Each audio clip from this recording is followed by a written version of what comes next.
नमस्कार दोस्तों, स्वागत करते हैं आपके अपने इस यूट्यूब चैनल में। दोस्तों, इस वीडियो में हम भूगोल से रिलेटेड भूकंप, ज्वालामुखी एवं पर्वत, पठार एवं मैदान से रिलेटेड एमसीक्यूज़ को करेंगे। ये सारे एमसीक्यूज़ लूसेंट वस्तुनिष्ठ समान ज्ञान से लिए गए हैं। तो चलिए वीडियो को शुरू करते हैं। पहला प्रश्न है, प्रत्यास्थ पुनर्संचलन सिद्धांत निम्नलिखित में से किसकी उत्पत्ति की व्याख्या करता है? तो इसका सही आंसर है भूकंप। दोस्तों, एक भूकंप की व्याख्या से संबंधित सिद्धांत है। इसके अनुसार चट्टानें रबर की तरह होती है और एक सीमा तक खींचती है, जिसके फलस्वरूप तनाव उत्पन्न होता है, जिससे वो विखंडित हो जाती है। उसके बाद फिर वो एकत्रित होती है। जब चट्टानें विखंडित होती है तो वो संलग्न चट्टानों पर दबाव डालती है, तब भूकंप आता है। तत्पश्चात जब चट्टानें पुनः एकत्रित होती है तब भी भूकंप आता है। अगला प्रश्न है, भूकंप की उत्पत्ति संबंधित प्रत्यास्थ पुनर्संचलन का सिद्धांत का प्रतिपादन किसने किया है? तो रीड ने किया है। पृथ्वी की आंतरिक संरचना की विश्वसनीय जानकारी प्राप्त करने का सबसे प्रमुख स्रोत है भूकंप विज्ञान। अगला प्रश्न है, भूगर्भ में जिस स्थान पर भूकंपीय तरंगों की उत्पत्ति होती है उस स्थान को क्या कहा जाता है? उसे भूकंप केंद्र कहा जाता है। भूकंप मूल फोकस वह स्थान होता है जहां से भूकंप की उत्पत्ति होती है। अगला प्रश्न, अधिकेंद्र या एपिसेंटर भूकंप का वह बिंदु जो संबंधित है किससे? भूकंप उद्गम केंद्र के ऊपर भूपृष्ठीय बिंदु से। पृथ्वी की सतह पर भूकंप के केंद्र के ठीक ऊपर के बिंदु को क्या कहा जाता है? तो उत्केंद्र या एपिसेंटर कहा जाता है। भूकंप में धरातलीय तरंगे होती है तो एल तरंगे होती है। अगला प्रश्न, निम्नलिखित में से कौन सी भूकंपीय तरंगे सर्वाधिक क्षति पहुंचाती है? तो दीर्घ पृष्ठीय। निम्नलिखित में से कौन सा कथन सही नहीं है? तो समभूकंप रेखा का आकार नियमित रेगुलर होता है, नहीं, वो इरेगुलर होता है। दोस्तों, बाकी स्टेटमेंट्स में भूकंप के कारण समान बर्बादी वाले स्थानों को मिलाने वाली रेखा को समभूकंप केंद्र रेखा कहा जाता है, सही है। उन स्थानों को मिलाने वाली रेखा जहाँ भूकंप एक साथ आता है सह भूकंप रेखा कहलाती, सही है।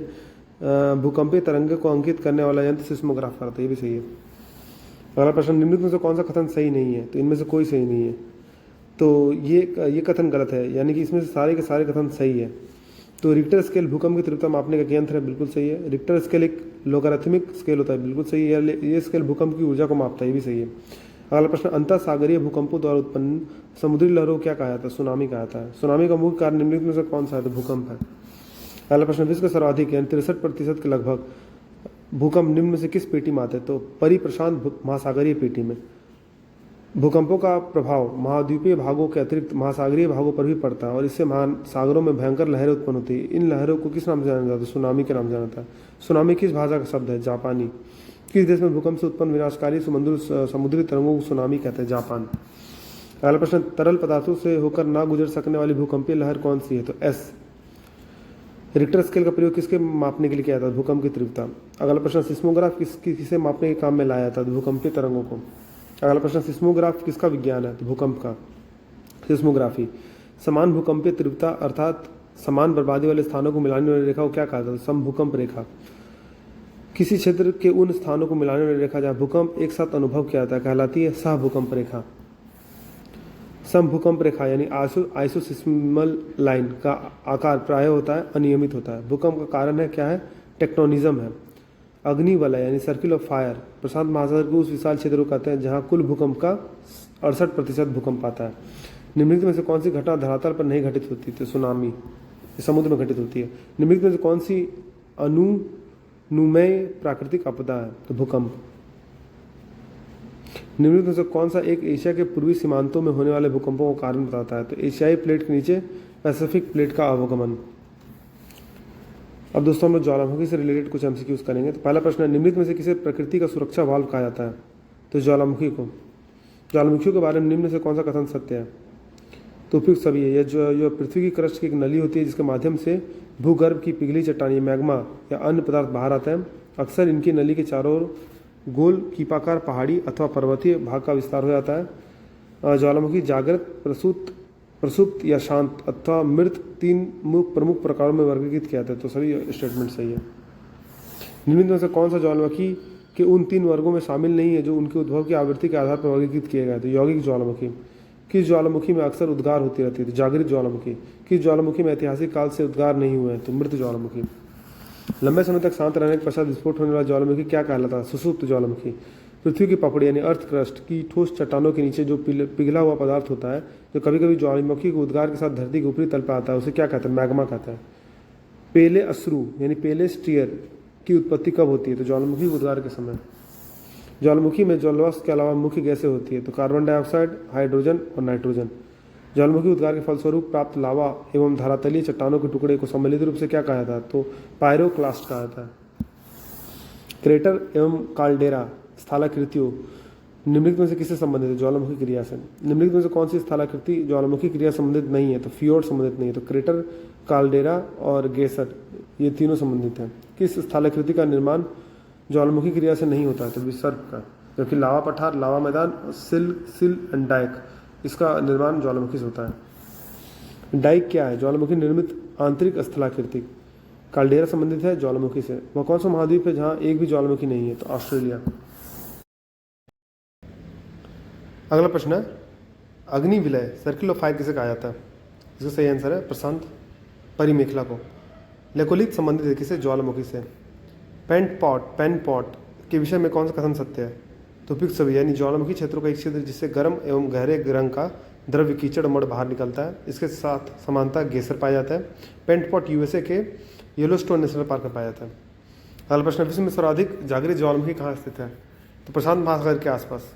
अगला प्रश्न, विश्व की अधिकांश ज्वालामुखी घटनाएं घटित होती है कहाँ? विनाशात्मक प्लेटों के किनारे। विश्व के अधिकांश सक्रिय ज्वालामुखी पाए जाते हैं कहाँ? नवीन मोड़दार पर्वतीय क्षेत्रों में। प्रशांत महासागर के चारों तरफ स्थित ज्वालामुखी की पेटी को क्या कहा जाता है? तो अग्नि श्रृंखला कहा जाता है। विश्व के अधिकांश सक्रिय ज्वालामुखी निम्नलिखित में से किस क्षेत्र में पाया जाता है? तो परिप्रशांत पेटी में पाया जाता है। निम्नलिखित में से कौन सा ज्वालामुखी पर्वत का उदाहरण नहीं है? तो माउंट ब्लैक। विश्व का सबसे ऊंचा ज्वालामुखी पर्वत कोटोपाक्सी कहाँ स्थित है? इक्वेडोर में स्थित है। स्ट्रोम्बोली किस प्रकार का ज्वालामुखी है? जागृत। मृत ज्वालामुखी किलिमंजारो किस देश में स्थित है? तंजानिया में। फ्यूजियामा किस देश की ज्वालामुखी पर्वत है? तो जापान। अगला प्रश्न, निम्नलिखित में से किसे भूमध्य सागर का लाइट हाउस कहा जाता है? लाइट हाउस ऑफ मेडिटेरेनियन कहते हैं, मेडिटेरेनियन सी कहते हैं। तो सिसिली का स्ट्रोम्बोली। फॉसा मैग्ना है एक क्या है? ज्वालामुखी है। एयरबस ज्वालामुखी कहाँ स्थित है? अंटार्कटिका महाद्वीप में। माउंट एटना ज्वालामुखी किस द्वीप पर स्थित है? सिसिली में। निम्नलिखित में से कौन सा एक ज्वालामुखी पर्वत नहीं है? तो वासजेज। विसुवियस ज्वालामुखी किस देश में स्थित है? इटली में। मोना लोआ उदाहरण है किसका? सक्रिय ज्वालामुखी का। क्राकटाओ ज्वालामुखी निम्नलिखित में से किस द्वीप में स्थित है? तो स्प्रेट्रली द्वीप समूह में। निम्नलिखित में से कौन सा युगम सुमेलित नहीं है? तो क्राकटाओ मलेशिया से सुमेलित नहीं है। जबकि एटना ज्वालामुखी जो इटली में है, फ्यूजियामा जापान में है और पोपा म्यांमार में है। किलिमंजारो पर्वत निम्नलिखित में से किस महाद्वीप में स्थित है? तो अफ्रीका में। एल मिस्टी ज्वालामुखी किस देश में स्थित है? पेरू में। ज्वालाखंड खंडाश्मी या पायरोक्लास्टिक क्या होता है? तो तप्त शैल के टुकड़े और लावा। फिलीपींस में कौन सा ज्वालामुखी लगभग 6 शताब्दियों तक सुप्त रहने के बाद फट पड़ा था? माउंट पिनेटुबो। क्रेटर ज्वालामुखी छिद्र मुख्यतः किस आकृति के होते थे? कीपाकार। निम्नलिखित में से कौन सी गैस ज्वालामुखी उद्भेदन के समय नहीं निकलती है? ऑक्सीजन। ज्वालामुखी के उद्गार के समय निकलने वाली गैस में जल वाष्प की मात्रा कितनी होती है? तो 80 से 90%। विश्व का सर्वाधिक ज्वालामुखी वाला क्षेत्र कौन सा है? फिलीपाइंस द्वीप समूह। निम्नलिखित में से कौन सुमेलित नहीं? तो निष्क्रिय ज्वालामुखी एटना नहीं है। शांत ज्वालामुखी देवबंद है। जागृत ज्वालामुखी स्ट्रोम्बोली है और प्रसुप्त ज्वालामुखी क्राकटाओ है। स्ट्रोम्बोली ज्वालामुखी कहाँ स्थित है? तो लिपारी द्वीप में। निम्नलिखित में से कौन सा विश्व का सबसे ऊंचा ज्वालामुखी पर्वत है? तो माउंट कोटोपाक्सी। माउंट एरबस ज्वालामुखी निम्नलिखित में से किस महाद्वीप में स्थित है? अंटार्कटिका में। निम्नलिखित में से कौन सा प्रसुप्त ज्वालामुखी है? क्राकटाओ। निम्नलिखित में से कौन सा सक्रिय ज्वालामुखी नहीं है? तो किलिमंजारो। निम्नलिखित में से कौन सा मृत ज्वालामुखी नहीं है? तो मोना लोआ। 10,000 धुआरों की घाटी या वैली ऑफ स्मोक पाई जाती है किसमें? अलास्का में। विस्फोट की तीव्रता के आधार पर ज्वालामुखी के प्रकारों का सही आरोही क्रम क्या है? तो हवाई तुल्य से ज़्यादा घातक स्ट्रोम्बोली, फिर वल्केनियन, फिर पिलियन तुल्य। निम्नलिखित में से किस प्रकार के ज्वालामुखी में सर्वाधिक विस्फोटक उद्गार होता है? तो पिलियन तुल्य में। पेले के बाल यानी पेलेज हेयर का संबंध निम्नलिखित में से किस प्रकार के ज्वालामुखी से है? तो हवाई तुल्य से। निम्नलिखित में से किस प्रकार के ज्वालामुखी की आकृति गोभी के फूल जैसी होती है? वल्केनियन तुल्य। निम्नलिखित में से किस प्रकार ज्वालामुखी को पिलियन तुल्य ज्वालामुखी भी कहा जाता है? तो विसुवियस तुल्य। पृथ्वी की सतह के नीचे द्रवीभूत शैल कहलाता है क्या? Magma. Jwalamukhi ring of fire या घेरा किस महासागर संबंधित है? प्रशांत महासागर से। ज्वालामुखी की सक्रियता अधिक पाई जाती है कहाँ? जापान में। संसार का सर्वाधिक सक्रिय ज्वालामुखी है कहाँ? किलायू में। ज्वालामुखी के कप के आकार को मुख को क्या कहते हैं? तो क्रेटर कहते हैं। अब दोस्तों हम लोग पर्वत पठार एवं मैदान से रिलेटेड एमसीक्यूज करेंगे। तो पहला प्रश्न, स्थल मंडलीय कुल क्षेत्र का कितना प्रतिशत भाग पर्वतों पर विस्तार पाया जाता है? 26%। पर्वत की गणना किस श्रेणी के स्थल के रूप में किया जाता है? द्वितीय श्रेणी। पर्वतों पर विश्व की कितनी प्रतिशत जनसंख्या निवास करती है? 1%। अगला प्रश्न, पर्वतों की उत्पत्ति के संबंधित रेडियो संक्रियता का सिद्धांत का प्रतिपादन किसने किया था? जॉली ने। पर्वत निर्माणक भूसन्नति सिद्धांत का प्रतिपादन किसने किया? कोबर ने। विश्व के विशाल वलित पर्वतों की रचना आज से लगभग कितने मिलियन वर्ष पूर्व हुई थी? तो 30 मिलियन वर्ष। नवीनतम पर्वतमाला है कौन सा है? यूराल। हिमालय पर्वत श्रृंखला किसका उदाहरण है? वलित पर्वत का। एंडीज पर्वत उदाहरण है वलित पर्वत का। अवशिष्ट पर्वत है रेसिडुअल माउंटेन का उदाहरण नहीं है कौन सा? फ्यूजियामा। निम्नलिखित में से कौन सा भ्रंशोत्तत पर्वत यानी ब्लॉक माउंटेन? इनमें से सभी यानी वॉसिजस, ब्लैक फॉरेस्ट और Sierra Nevada. Rockies, Andes, Atlas, Alps, Himalaya आदि किस पर्वत है? तो वलित पर्वत। निम्न में से कौन विश्व के नवीनतम वलित पर्वत का उदाहरण प्रस्तुत करता है? तो आल्प्स। निम्न में से कौन सा एक वलित पर्वत था? तो हिमालय। सुमेलित करना दोस्तों, सूची 1 में पर्वतों के प्रकार दिए गए हैं, सूची 2 में उसके लोकेशन दिए गए हैं। तो इसमें दोस्तों अवशिष्ट पर्वत है जो नीलगिरी है, और ज्वालामुखी पर्वत है वो मोना लोआ है, खंड पर्वत जो है वो ब्लॉक फॉरेस्ट है, और वलित पर्वत है वो हिमालय है। तो डी ऑप्शन सही है। हिमालय की उत्पत्ति किस भूसन्नति से हुई? तो ट्रैथिस से। दक्षिणी आल्प्स पर्वत श्रेणी कहाँ स्थित है? न्यूजीलैंड में। कौन सा पर्वत महाद्वीपीय जल विभाजक के रूप में जाना जाता है? तो रॉकीज। विश्व में सबसे लंबी पर्वत श्रेणी कौन सी है? एंडीज। ब्लैक हिल, ब्लू हिल तथा ग्रीन हिल नामक पहाड़ियाँ किस देश में स्थित है? संयुक्त राज्य अमेरिका में। पॉइंट पेड्रो अथवा पिड्रूटालागाला निम्नलिखित में किस देश का सर्वोच्च पर्वत शिखर है? तो श्रीलंका। एंडीज पर्वतमाला की सर्वोच्च चोटी है एकांकागुआ। अफ्रीका का सर्वोच्चतम पर्वत शिखर माउंट किलिमंजारो अवस्थित है कहाँ? तंजानिया में। उत्तर अमेरिका का सर्वोच्च पर्वत चोटी कौन सा है? Mount McKinley. सूची को सूची 2 के साथ सुमेलित करना दोस्तों। तो सूची 1 में पर्वतों के नाम दिए गए, सूची 2 में उसके प्रकार के नाम दिए गए। तो अरावली दोस्तों अवशिष्ट पर्वत है जिसे रेसिडुअल माउंटेन भी कहा जाता है। ब्लैक फॉरेस्ट जो है वो ब्लॉक पर्वत है। माउंट कोटापाक्सी ज्वालामुखी पर्वत है, और आल्प जो है वो है वलित पर्वत है। तो बी ऑप्शन सही है। सुमेलित करना है, सूची 1 में देश के नाम दिए गए, दूसरी 2 में सर्वोच्च शिखर के नाम दिए गए।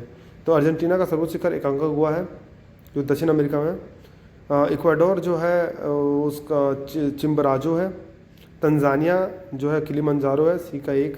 और संयुक्त राज्य अमेरिका का माउंट मैकिनले है, डी का 3, यानी कि बी ऑप्शन सही है। फ्रांस तथा स्पेन की भी सीमा बनाने वाला पर्वत कौन सा है? तो पेरिनीज। यूरोप में आल्प्स, उत्तरी अमेरिका में रॉकीज, दक्षिण अमेरिका में एंडीज किसका उदाहरण? तो वलित पर्वत का है। माउंट एवरेस्ट नेपाल देश में। निम्न में से कौन सी पर्वत श्रृंखला विश्व की सबसे बड़ी है? तो एंडीज है। स्थलमंडल कुछ क्षेत्र पर कितने प्रतिशत भाग पर पठार का विस्तार पाया जाता है? 33%। पठारी क्षेत्रों में विश्व की कितनी प्रतिशत जनसंख्या निवास करती है? 9%। पठारी क्षेत्र में निम्न में से कौन सा खनिज नहीं पाया जाता? तो खनिज तेल। जो पठार चारों ओर से पर्वतमालाओं द्वारा घिरे होते हैं क्या कहलाते हैं? अंतरा पर्वतीय पठार। पर्वतों के पदों यानी फुट हिल्स अर्थात किसी पर्वत के सहारे स्थिर पठार को कहा जाता है क्या कहा जाता है? पर्वत पदीय पठार कहा जाता है।